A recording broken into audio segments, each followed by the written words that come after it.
ಕರ್ತನಲ್ಲಿ ನನ್ನ ಆತ್ಮೀಯ ಸ್ನೇಹಿತರೆ, ಇಂದು ನಾವೆಲ್ಲರೂ ಧ್ಯಾನಿಸುವಂಥ ದೇವರ ವಾಕ್ಯ ಸಂದೇಶ ವಿಮೋಚನಾ ಕಾಂಡ 15ನೇ ಅಧ್ಯಾಯವನ್ನು ಮತ್ತು 22ನೇ ವಾಕ್ಯದಿಂದ ನಾವು ಧ್ಯಾನಿಸ್ತಾ ಇದ್ದೇವೆ. ಅಲ್ಲಿ ಎಲ್ಲರೂ ಕೂಡ ಸತ್ಯವೇದ ತೆರೆದು ದೇವರ ವಾಕ್ಯವನ್ನು ನಾವು ಓದೋಣ ಪ್ರಿಯರೇ. ಬಳಿಕ ಮೋಶೆಯು ಇಸ್ರಾಯೇಲರನ್ನು ಕೆಂಪು ಸಮುದ್ರದ ಬಳಿಯಿಂದ ಪ್ರಯಾಣ ಮಾಡಿಸಲು ಅವರು ಶೂರಿನ ಅರಣ್ಯದೊಳಗೆ 3 ದಿನ ನಡೆದು ಹೋದರು. ಅಲ್ಲಿ ಅವರಿಗೆ ನೀರು ಸಿಕ್ಕಲೇ ಇಲ್ಲ. ತರುವಾಯ ಮಾರ ಎಂಬ ಒಂದು ಸ್ಥಳವನ್ನು ಸೇರಿದರು. ಆದರೆ ಆ ಸ್ಥಳದ ನೀರು ಕಹಿಯಾದದ್ದರಿಂದ ಅವರಿಗೆ ಅದನ್ನು ಕುಡಿಯುವುದಕ್ಕಾಗದೇ ಹೋಯಿತು. ಆದ್ದರಿಂದಲೇ ಆ ಸ್ಥಳಕ್ಕೆ ಮಾರ ಎಂದು ಹೆಸರಾಯಿತು. ಜನರು ನಾವೇನು ಕುಡಿಯಬೇಕೆಂದು ಮೋಶೆ ಮೇಲೆ ಗುಣಗುಟ್ಟುತ್ತಿರಲು ಮೋಶೆಯು ಯೆಹೋವನನ್ನು ಪ್ರಾರ್ಥಿಸಿದನು. ಆಗ ಯೆಹೋವನು ಅವನಿಗೆ ಒಂದು ಗಿಡವನ್ನು ತೋರಿಸಿದನು. ಅದನ್ನು ಆ ನೀರಿನಲ್ಲಿ ಹಾಕಿದಾಗ ನೀರು ಸಿಹಿಯಾಯಿತು. ಪ್ರಿಯರೇ, ಈ ಒಂದು ವಾಕ್ಯದ ಗೂಢಾರ್ಥವನ್ನು ಪರಿಶುದ್ಧಾತ್ಮ ದೇವರು ಈ ದಿನ ನಿಮ್ಮ ಸಂಗಡ ಮಾತನಾಡಲು ಇಚ್ಛಿಸ್ತಾ ಇದ್ದಾರೆ. ನಾವು ನೋಡ್ತೇವೆ, ಅವರು ಎಲ್ಲ ಕಡೆ ಪ್ರಯಾಣ ಮಾಡ್ತಾ ಇಸ್ರಾಯೇಲರು ಮುಂದುವರೆದು ಹೋಗ್ತಾ ಇದ್ದಾರೆ. ಅವರಿಗೆ ನಾಯಕನಾಗಿ ದೇವರು ಮೋಶೆಯನ್ನು ನೇಮಿಸಿದ್ದಾರೆ. ಮೋಶೆ ಎಲ್ಲ ಜನರನ್ನು ಇಸ್ರಾಯೇಲರನ್ನು ಕರೆದೊಯ್ತಾ ಅವ್ರು ಹೋಗ್ತಾ ಬಾಯಾರಿದರು. ಅವರು ಒಂದು ಆ ಸ್ಥಳದಲ್ಲಿ ಅರಣ್ಯದೊಳಗೆ 3 ದಿನ ನಡೆದು ಹೋದರು. ನಡ್ಕೊಂಡೇ ಹೋಗ್ತಾ ಇದ್ದಾರೆ. ಬಹಳಷ್ಟು ಟಯರ್ಡ್ ಆಗಿದೆ. ನಡೀತಾ ಅವರಿಗೆ ಎಲ್ಲರೂ ಬಾಯಾರಿ ಒಂದು ಸ್ಥಳದಲ್ಲಿ ನಿಂತರು. ಅವರಿಗೆ ನೀರು ಸಿಕ್ಕಲೇ ಇಲ್ಲ. ಆ ಅಡವಿಯಲ್ಲಿ, ಆ ದಟ್ಟದಾದ ಕಾಡು ಪ್ರದೇಶದಲ್ಲಿ ಅವರಿಗೆ ನೀರು ಸಿಗಲಿಲ್ಲ. ಆಗ ಅವರು ಒಂದು ಸ್ಥಳದಲ್ಲಿ ನಿಂತರು. ತರುವಾಯ ಮಾರ ಎಂಬ ಸ್ಥಳವನ್ನು ಸೇರಿದರು. ಮಾರ ಎಂಬ ಒಂದು ಸ್ಥಳಕ್ಕೆ ಬಂದರು. ಆದರೆ ಆ ಸ್ಥಳದ ನೀರು ಕುಡಿಯೋಣ ಅಂತ ಹೋದರೆ ಅದು ಮಾರ ಕಹಿಯಾಗಿತ್ತು. ಆ ನೀರು ಕುಡಿಯೋಕ್ಕೆ ಬರ್ತಾ ಇಲ್ಲ, ಕಹಿಯಾಗಿದೆ. ಆ ಹೆಸರು, ಆ ಒಂದು ಕುಡಿಯುವಂಥ ಆ ನೀರು ಇರುವ ಆ ಕೊಳದ ಹೆಸರು ಮಾರ ಎಂದು. ಆ ಒಂದು ಹೆಸರು ಆ ಕಹಿಯಾದಂಥ ಒಂದು ನೀರು, ಅದು ಕುಡಿಯೋಕ್ಕೂ ಕೂಡ ಆಗ್ತಾ ಇಲ್ಲ. ಆಗ ನಾವೆಲ್ಲರೂ ನೀರು ಕುಡಿಬೇಕೆಂಬುದಾಗಿ ಮೋಶೆಗೆ ಜನರೆಲ್ಲರೂ ಕೂಡ ವಾದಿಸ್ತಾ ಇದ್ದಾರೆ. ಗುಣಗುಟ್ಟುತ್ತಿರಲು ಮೋಶೆ ಮೇಲೆ ಗುಣಗುಟ್ಟಿದ್ರು. ಆಗ ಮೋಶೆ ಯೆಹೋವನನ್ನು ಪ್ರಾರ್ಥಿಸಿದನು. ದೇವರಲ್ಲಿ ಪ್ರಾರ್ಥನೆ ಮಾಡಿಬಿಡ್ತಾ ಇದ್ದಾರೆ. ಆಗ ಯೆಹೋವನವನಿಗೆ ಒಂದು ಗಿಡವನ್ನು ತೋರಿಸಿದನು. ಒಂದು ಗಿಡವನ್ನು ತೋರಿಸಿ ಅದನ್ನು ಆ ನೀರಿನಲ್ಲಿ ಹಾಕಿದಾಗ ನೀರು ಸಿಹಿಯಾಯಿತು. ಆ ನೀರು ಮಧುರವಾದಂಥ ನೀರು, ಸಿಹಿಯಾದ ನೀರಾಯಿತು. ಪ್ರಿಯರೇ, ಈ ಒಂದು ಅದ್ಭುತ ಕಾರ್ಯ ದೇವರು ಮಾಡಿದರು. ಮಾರವನ್ನು ಮಧುರವಾದ ನೀರಾಗಿ ಕೊಟ್ಟಿದ್ದು. ಆ ಪ್ರಯಾಣದಲ್ಲಿ ಹೋಗ್ತಾ ಇರೋ ಇಸ್ರಾಯೇಲರಿಗೆ ಈ ಒಂದು ವಾಕ್ಯದ ಗೂಢಾರ್ಥ ಪರಿಶುದ್ಧಾತ್ಮನು ನಿಮ್ಮ ಸಂಗಡ ಈ ದಿನ ಮಾತಾಡ್ತಾರೆ ಎಂಬುದಾಗಿ ಪ್ರಸಂಗದ ಪ್ರಾರಂಭದಲ್ಲೇ ಹೇಳಿದ್ದೇನೆ. ಈಗ ನಾವೆಲ್ಲರೂ ಕೂಡ ದೇವರೊಂದಿಗೆ ಹೋಗ್ತಾ ಇರುವಂಥ ಕರ್ತನ ಆ ಒಂದು ಅಮೂಲ್ಯವಾಗಿ ಆರಿಸಲ್ಪಟ್ಟ ಮಕ್ಕಳು. ನಾವು ದೇವರ ಹಿಂದೆ ಹೋಗ್ತಾ ಇದ್ದೇವೆ, ಹಿಂಬಾಲಿಸ್ತಾ ಇದ್ದೇವೆ. ಕಹಿಯಾದ ಘಟನೆಗಳು ಅನೇಕ ನಿಮ್ಮ ಜೀವಿತದಲ್ಲಿ ಬರ್ತಾ ಇದೆ. ಒಂದು ಸಲ ನೋವು ಬರ್ತಾ ಇದೆ, ಒಂದು ಸಲ ರೋಗ ಬರುತ್ತೆ, ಒಂದು ಸಲ ಚಿಂತೆಗಳು ಬರ್ತಾ ಇದೆ, ಒಂದು ಸಲ ಆ ಲೋಕದ ಅನೇಕವಾದ ಆಸೆಗಳು ಆಕಾಂಕ್ಷೆಗಳಿಂದ ಹೊಡೆಯಲ್ಪಟ್ಟು ಪ್ರಾರ್ಥನೆ ಜೀವಿತದಲ್ಲಿ ಬಿದ್ದು ಒಂದು ಜೀವಿತನೇ ಮಾರ ಎಂಬುದಾಗಿ ನಿಮ್ಮದು ಜೀವಿತ ಮಾರ್ಪಟ್ಟಿರ್ಬೋದು.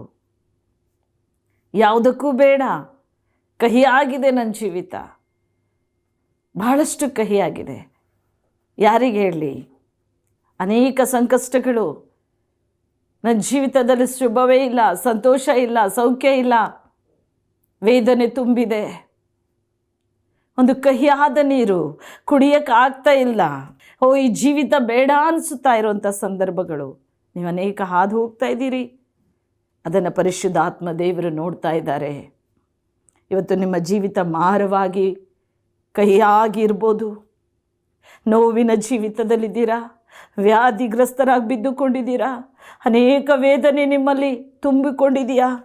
ಕುಟುಂಬದ ಸಮಾಧಾನ ಇಲ್ಲ, ಐಕ್ಯತೆ ಇಲ್ಲ, ಪ್ರೀತಿ ಇಲ್ಲ, ಮುರಿದ ಕುಟುಂಬಗಳು. ಕರ್ತನೇ, ನನ್ನ ನನ್ನನ್ನು ಬಿಟ್ಟು ಹೋದನು, ನಾನೇನು ಮಾಡಲಿ ಎಂಬುದಾಗಿ ಚಿಂತಿಸಿ ಕಣ್ಣೀರಿಡ್ತಿರೋ ಅನೇಕ ಸಹೋದರಿಯರು, ಗರ್ಭದಲ್ಲಿ ಶಿಶು ಇಲ್ಲದೆ ಕೂಗ್ತಾ ಇರುವಂಥ ತಾಯಂದಿರು, ದೇವರೇ ನಾನು ನಿನ್ನನ್ನೇ ಹಿಂಬಾಲಿಸ್ತಾ ಇದ್ದೇನೆ, ಯೇಸುವೇ ನನ್ನ ಜೀವಿತ ಯಾಕಪ್ಪ ಈ ರೀತಿ ಇದೆ, ಈ ರೀತಿ ಎಲ್ಲ ನೋವನ್ನು ಅನುಭವಿಸ್ತಾ ಇರುವಂಥ ಅನೇಕ ದೇವ ಮಕ್ಕಳು ನೀವು. ಇವತ್ತು ನೀವು ನಿಮ್ಮ ಜೀವಿತ ಮಾರ ಆಗಿದೆಯೋ? ಕರ್ತನಿ ವಾಕ್ಯದ ಮೂಲಕ ನಿಮ್ಮ ಸಂಗಡ ಮಾತಾಡ್ತಾ ಇದ್ದಾರೆ. ಇಂದು ನಿಮ್ಮ ಜೀವಿತವನ್ನು, ಮಾರವಾದ ಜೀವಿತವನ್ನು ಮಧುರವಾಗಿ ಕರ್ತನ ಮಾರ್ಪಡಿಸ್ತಾ ಇದ್ದಾರೆ. ಮಧುರವಾಗಿ ಪ್ರಿಯರೇ, ನಾವು ನೋಡ್ತೇವೆ ಆ ಒಂದು ನೀರಿನ ಕೊಳದಲ್ಲಿ ನೀರು ಕುಡಿತಾ ಇರುವಾಗ ಅದು ಮಾರ ಆಗಿತ್ತು, ಕಹಿಯಾಗಿದೆ. ಹಾಗೆ ನಿಮ್ಮನ್ನು ಯಾರೂ ಪ್ರೀತಿಸ್ತಾ ಇಲ್ಲ. ನಿಮಗೆ ಕಷ್ಟ ಬಂದಾಗ, ದುಃಖ ಬಂದಾಗ, ವ್ಯಾಧಿಗ್ರಸ್ತರಾಗಿ ನೀವು ಬಿದ್ದುಕೊಂಡಿದ್ದಿರುವ, ಹಣಕಾಸಿಲ್ಲದೆ ಲಾಸ್ ಆಗಿ ಸಾಲಗಾರಾಗಿ ನೀವು ತಿರುಗ್ತಾ ಇದ್ದಾಗ ನಿಮ್ಮನ್ನು ನೋಡಿ ಎಲ್ಲರೂ ದೂರ ಹೋಗಿದ್ದಾರೋ? ಕಹಿಯಾಗಿದೆ ನಿಮ್ಮ ಜೀವಿತ. ಎಲ್ಲರಿಂದ ದೂರ ತಳ್ಳಲ್ಪಟ್ಟಿದ್ದೀರಾ, ಮಾರವಾಗಿದ್ದೀರಾ, ಯಾರೂ ನಿಮ್ಮನ್ನು ಪ್ರೀತಿಸ್ತಾ ಇಲ್ಲ. ಕರ್ತನ ದಿನ ಹೇಳ್ತಾ ಇದ್ದಾರೆ, ನನ್ನ ಪ್ರೀತಿಯ ಮಗನೇ, ಮಗಳೇ, ನಾನು ನಿನ್ನನ್ನು ಪ್ರೀತಿಸ್ತೇನೆ. ನಾನು ನಿನ್ನ ಮಾರವಾದಂಥ ಜೀವಿತವನ್ನು ಮಧುರ ಮಾಡ್ತಾ ಇದ್ದೇನೆ. ಕುಣುಗುಟ್ಟಿದ್ರು. ಇವತ್ತು ನೀವು ಆ ನೋವು, ವೇದನೆ ತಡೆಯೋಕ್ಕಾಗ್ದಲೆ, ಆ ವ್ಯಾಧಿ ತಡೆಯೋಕ್ಕಾಗ್ದಲೆ, ಯೇಸುವೇ ಯಾಕಪ್ಪ ನನ್ನನ್ನು ಕೈ ಬಿಟ್ಟಿದ್ದೀರಾ? ಕರ್ತನೇ, ನನ್ನ ಜೀವಿತ ಈ ರೀತಿ ಆಗಿದೆ, ನನ್ನನ್ನು ಯಾಕಪ್ಪ ಕೈ ಬಿಟ್ಟಿದ್ದೀರಾ ಅಂತ ನೀವು ಕೂಡ ಗುಣಗುಟ್ಟಿರ್ಬೋದು. ನಮಗಾಗಿ ಪ್ರಾರ್ಥಿಸುವಂಥ ಸೇವಕ ಎಷ್ಟು ಪ್ರಾರ್ಥನೆ ಮಾಡ್ತಾ ಇದ್ದಾರೋ. ಯಾರು ಪ್ರಾರ್ಥನೆ ಮಾಡಿದರೂ ನನಗೆ ಸೌಖ್ಯವಿಲ್ಲ, ಯೋ ದೇವರೇ ನನಗಾಗಿ ಪ್ರಾರ್ಥಿಸೋರು ಯಾರಿದ್ದಾರೆ ಅಂತ ಹೇಳ್ತಾ ಇದ್ದೀರೋ? ಇಂದು ಆ ನಿನ್ನ ಕಹಿಯಾದ ಜೀವಿತ ಕ್ರಿಸ್ತನಿಗೆ ಒಪ್ಪಿಸ್ರಿ.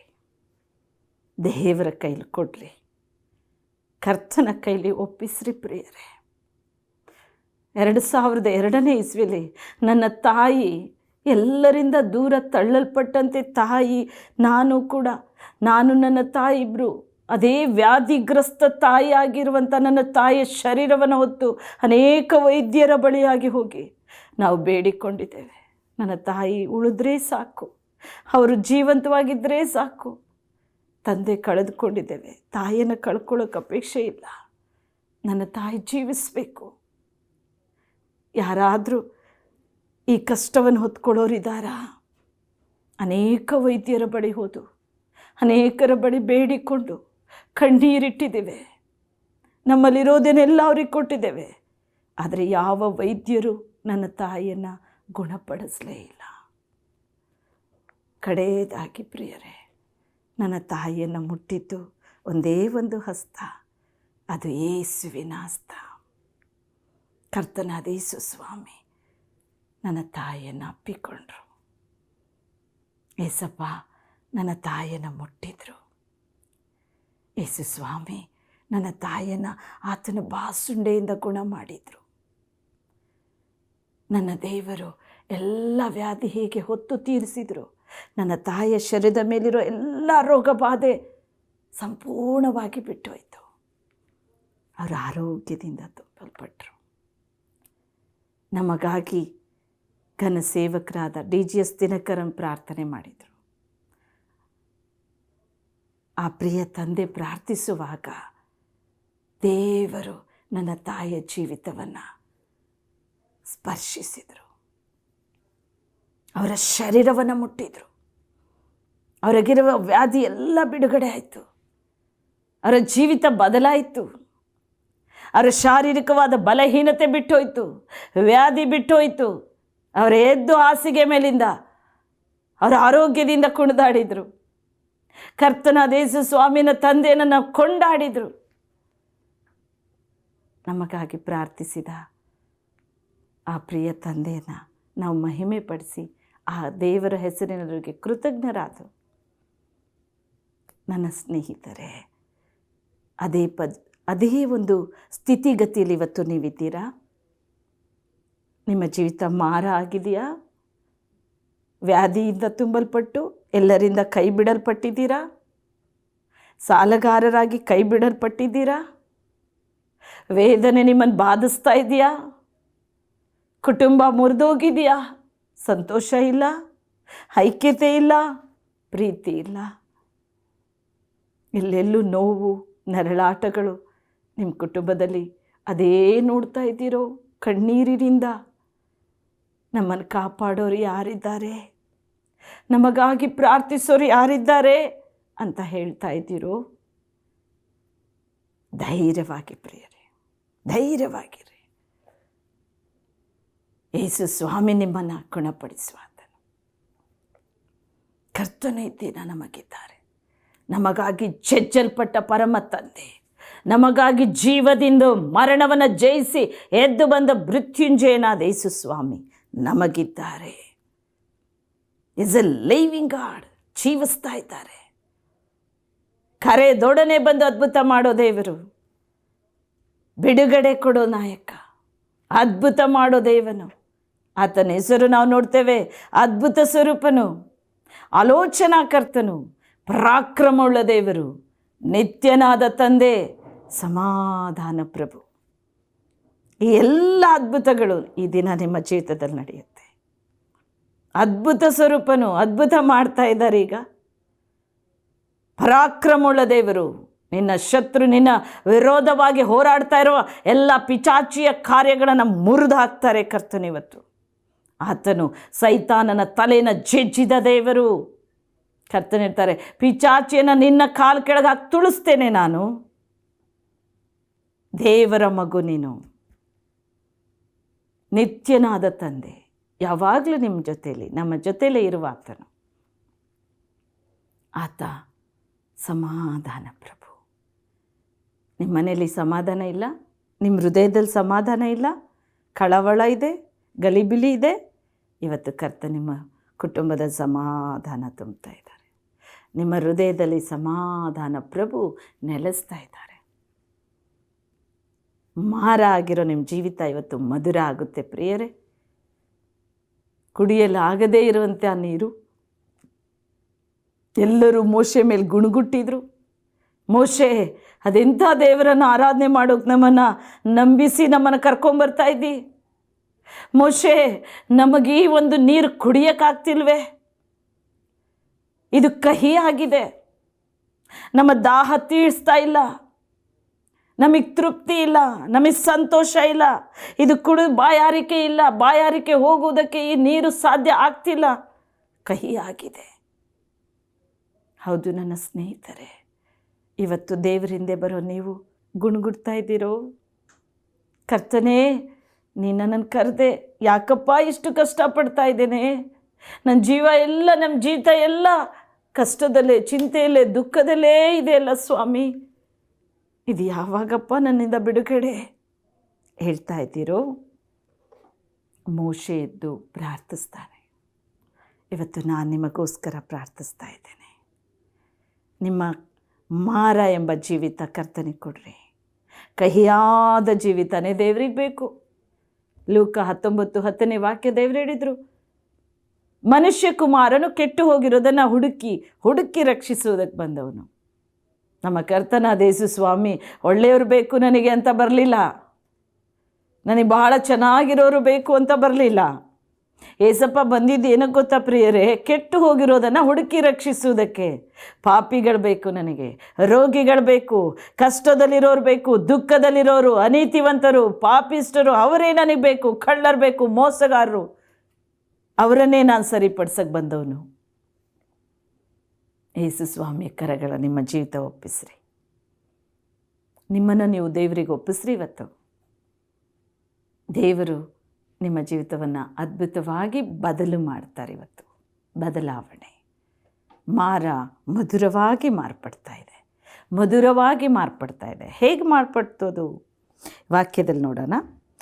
ಮೋಶೆಯ ಮೇಲೆ ಅವರು ಗುಣಗುಟ್ಟುತ್ತಿರಲು ಮೋಶೆಯು ಯೆಹೋವನನ್ನು ಪ್ರಾರ್ಥಿಸಿದನು. ಮೋಶೆ ದೇವರ ಹತ್ರ ಪ್ರಾರ್ಥನೆ ಮಾಡ್ದ ಅಷ್ಟೆ. ಇವತ್ತು ನಾನು ನಿಮಗಾಗಿ ಪ್ರಾರ್ಥಿಸ್ತೇನೆ, ನಿಮಗಾಗೇ ಪ್ರಾರ್ಥಿಸ್ತೇನೆ. ಈ ವಾಕ್ಯ ಸಂದೇಶ ಕೇಳ್ತಿರೋ ಪ್ರತಿಯೊಬ್ಬೊಬ್ಬರು ಕೂಡ ನಿಮಗೋಸ್ಕರವೇ ನಾನು ಪ್ರಾರ್ಥಿಸ್ತೇನೆ. ನನ್ನ ದೇವರು ಇರುವಾತನು, ನನ್ನ ದೇವರು ಜೀವಿಸುವಾತನು, ನನ್ನ ಕರ್ತನು ನಿಮ್ಮನ್ನು ಮುಟ್ಟಿ ಈ ದಿನ ಗುಣಪಡಿಸ್ತಾ ಇದ್ದಾರೆ, ನಿಮ್ಮನ್ನು ಬಿಡುಗಡೆ ಕೊಡ್ತಾ ಇದ್ದಾರೆ. ಈಗಲೇ ಕರ್ತನು ಅದ್ಭುತವನ್ನು ಮಾಡ್ತಾ ಇದ್ದಾರೆ. ಮೋಶೆ ಎದ್ದು ಪ್ರಾರ್ಥಿಸ್ತಾವ. ಆತನು ಪ್ರಾರ್ಥನೆ ಮಾಡುವಾಗ ಆಗ ಯೆಹೋವನು ಅವನಿಗೆ ಒಂದು ಗಿಡವನ್ನು ತೋರಿಸಿದನು. ಮೋಶೆ ಪ್ರಾರ್ಥನೆ ಮಾಡಿದ ತಕ್ಷಣ ದೇವರು ಮೋಶೆಗೆ ಒಂದು ಪ್ರಕಟಗೊಳಿಸ್ತಾ ಇದ್ದಾರೆ. ಏನನ್ನ ಗೊತ್ತಾ ಪ್ರಿಯರೇ? ಒಂದು ಗಿಡವನ್ನು. ಆ ಗಿಡವನ್ನು ದೇವರು ತೋರಿಸುವಾಗ ಅದನ್ನು ಆ ನೀರಿನಲ್ಲಿ ಹಾಕಿದಾಗ ನೀರು ಸಿಹಿಯಾಯಿತು. ಆ ಗಿಡವನ್ನು ತೆಗೆದು ಮೋಶೆ ನೀರಿನಲ್ಲಿ ಹಾಕು ದೇವರು ಹೇಳಿದರು. ಮೋಶೆ ಆ ನೀರಿನಲ್ಲಿ ಆ ಗಿಡವನ್ನು ಹಾಕುವಾಗ ಆ ನೀರು ಮಧುರವಾಯಿತು. ನನ್ನ ಸ್ನೇಹಿತರೆ, ಇವತ್ತು ನಾ ಪ್ರಾರ್ಥಿಸ್ತಾ ಇದ್ದೇನೆ, ನಿಮ್ಮ ಹೃದಯ ಕರ್ತನಿಗಾಗಿ ಇದು ನಾ ತೆರೆಯಲ್ಪಡಬೇಕು. ಕರ್ತನು ಆ ಒಂದು ಗಿಡವನ್ನು ತೋರಿಸ್ತಾ ಇದ್ದಾರೆ. ಆತನೇ ಕಲ್ವಾರಿ ಶಿಲುಬೆ ಮೇಲೆ ತೂಗಾಡೋ ಯೇಸು ಕ್ರಿಸ್ತನು. ಯೇಸು ಸ್ವಾಮಿಯನ್ನು ನಿಮ್ಮ ಹೃದಯಕ್ಕೆ ಇಡ್ತಾ ಇದ್ದೇನೆ ಇವತ್ತು ನಾನು.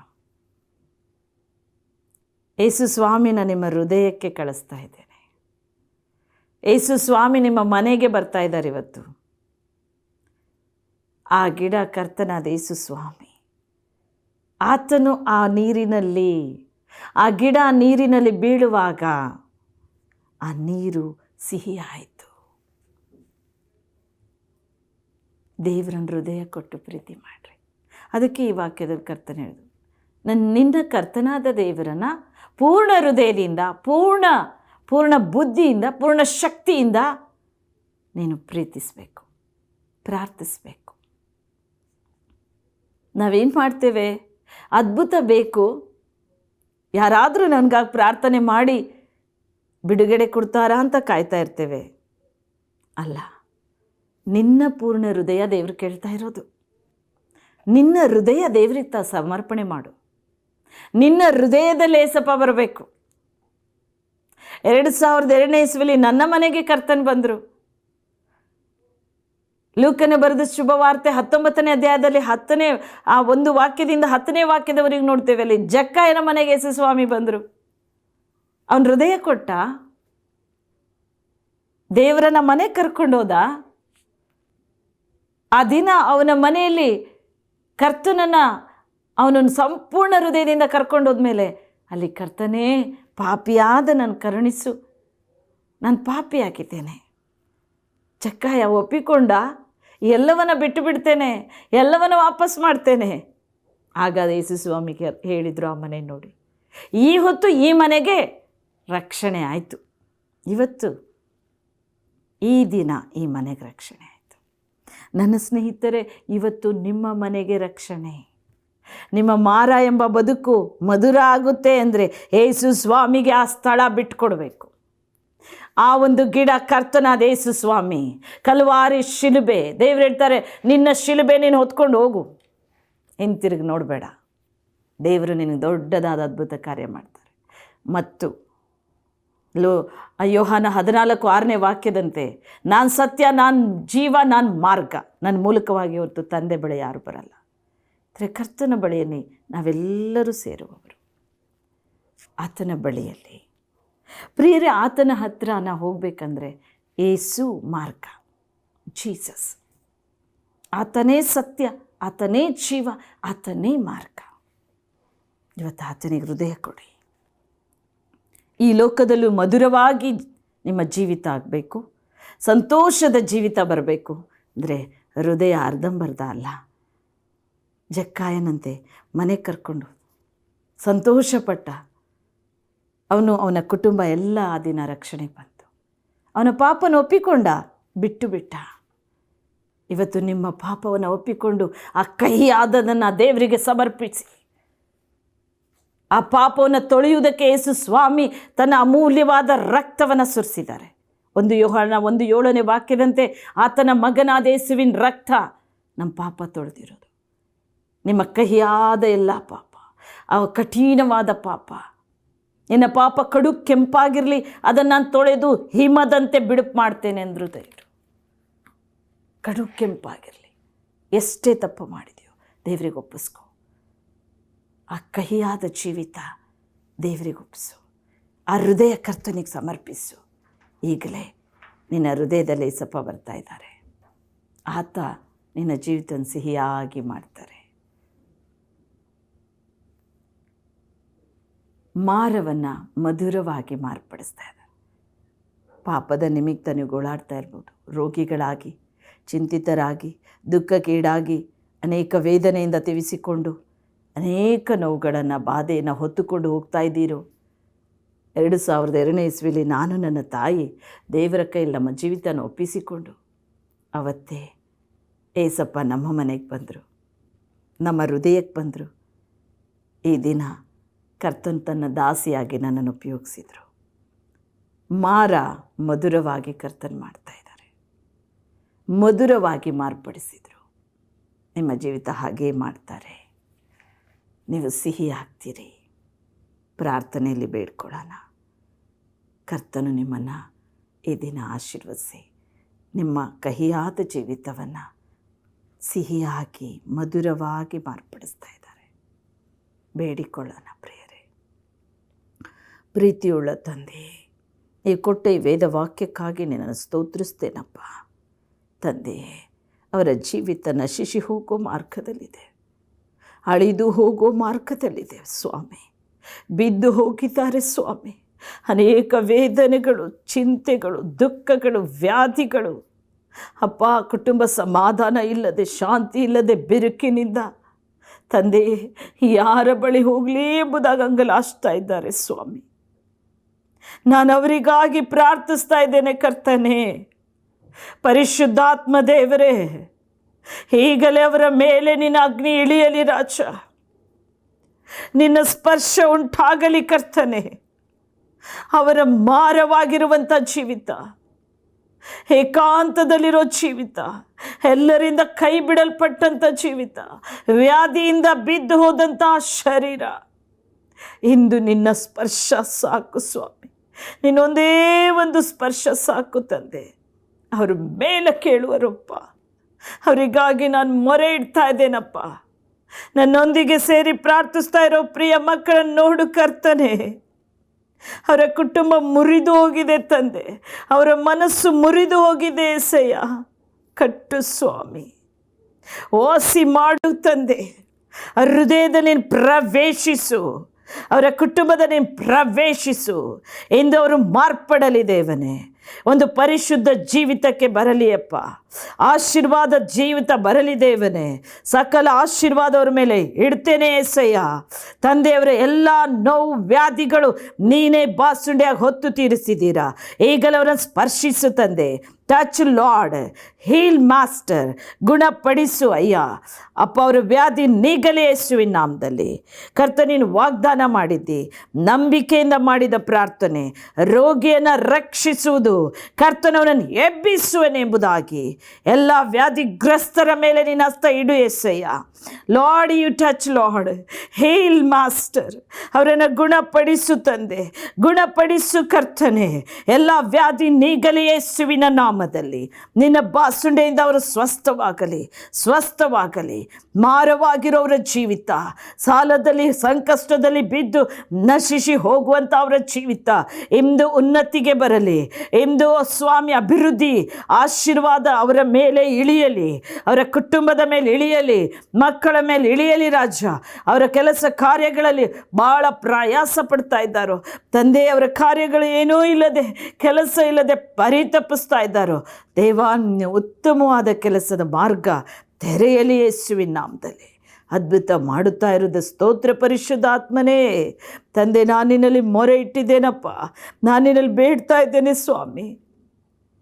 ಪವಿತ್ರ ಆತ್ಮದೇವರೇ, ಯಾರ್ಯಾರು ನನ್ನ ಸಂಗಡ ಸೇರಿ ಪ್ರಾರ್ಥಿಸ್ತಾ ಇದ್ದಾರೋ ಆ ಪ್ರಿಯ ಮಕ್ಕಳ ಕಣ್ಣೀರನ್ನು ಒರೆಸಪ್ಪ. ಅವರ ದುಃಖ ಎಲ್ಲ ಹೋಗಿ ಆನಂದ ಬರಲಿ, ಸಮಾಧಾನ ತುಂಬಲಿ, ಶಾಂತಿ ನೆಲೆಸಲಿ ಅಪ್ಪ. ಆಶೀರ್ವದಿಸು. Bless lord, Jesus name. ಯೇಸುವಿನ ನಾಮದಲ್ಲಿ ನೀನು ಅವರ ಹೃದಯದಲ್ಲಿ ಪ್ರವೇಶಿಸು ರಾಜ. ಅವರನ್ನು ಕಟ್ಟಿ ಎಬ್ಬಿಸು. ನಿನ್ನ ರಾಜ್ಯ ನೀತಿಗೆ ತವಕ ಪಡಲು ಅವರು ಏಳುವಂತೆ ಮಾರ್ಪಡಿಸು ರಾಜನೇ. ಯಾರ್ಯಾರು ನಿನ್ನ ಸೇವೆ ಬೇಕಾಗಿದ್ದಾರೋ ಈಗಲೇ ಅವರ ಮೇಲಿನ ಕಲ್ವಾರ ರಕ್ತ ಸಿಂಪಡಿಸ್ತೇನೆ ರಾಜನೇ. ಎಲ್ಲ ಪಾಪ ಶಾಪದ ಕಟ್ಟುಗಳ ಬಿಚ್ಚಲಿ ಯೇಸುವಿನ ನಾಮದಲ್ಲಿ ಅವರನ್ನು ಎಬ್ಬಿಸು ದೇವನೇ. ನಿನಗಾಗಿ ಎದ್ದು ಪ್ರಕಾಶಿಸಲಿ. Bless lord. ಆಶೀರ್ವದಿಸುವಯ್ಯ. ಮಾರವಾದವರ ಜೀವಿತ ಮಧುರವಾಗಿ ನೀನು ಮಾಡ್ತಾ ಇದ್ದೀಯ. ವಂದನೆ ಸ್ವಾಮಿ. Thank you holy spirit. ವಂದನೆ ಪರಿಶುದ್ಧಾತ್ಮನೇ. ನಿನಗೆ ಈ ಮಹಿಮೆ ಸ್ವಾಮಿ. ಎಲ್ಲರನ್ನು ನೀನು ಮುಟ್ಟಿದ್ದಕ್ಕೆ ವಂದನೆ. ಗುಣ ಮಾಡಿದ್ದಕ್ಕಾಗಿ ವಂದನೆ. ಆಶೀರ್ವದಿಸಿದ್ದಕ್ಕಾಗಿ ವಂದನೆ. ಎಲ್ಲ ಘನಮಾನ ನಿನಗೆ. ಯೇಸುವಿನ ನಾಮದಲ್ಲಿ ನಾವು ಬೇಡಿಕೊಳ್ಳುತ್ತೇವೆ ತಂದೆ. ಆಮೀನ್.